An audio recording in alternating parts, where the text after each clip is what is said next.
We just finished Daf Tet Vav, and I thought I would go back over a concept that appears in the beginning in the first Mishnah of the Daf.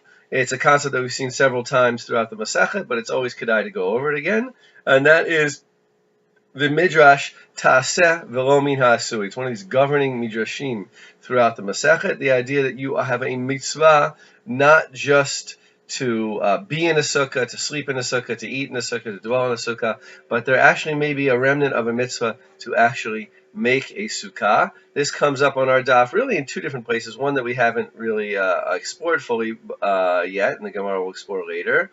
But the first place it comes up is in the first Mishnah of the daf, where it says, Beit Hillel omrim mefakpek o notel echat mi beintaim.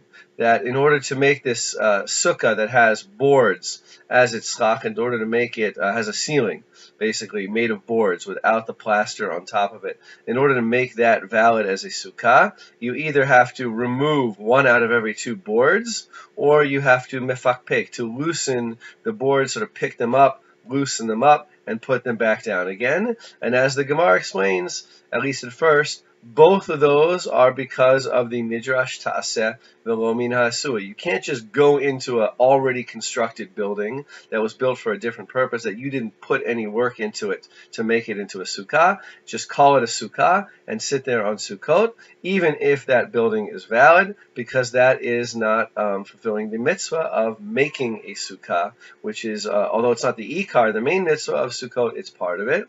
The other one we'll get into a little bit more later is actually the one who hollows out a hole in a haystack. Right? When you think about hollowing out a hole, you actually are making something, but what you're making is the space, and you're not making the schach. You're not putting the schach on top of the sukkah. So we will see later on that some Amoraim in some places in the Gemara explain that also based on the principle of you have to make a sukkah, and you can't use a sukkah that is sort of made on its own by hollowing out space and turning that empty space into a sukkah.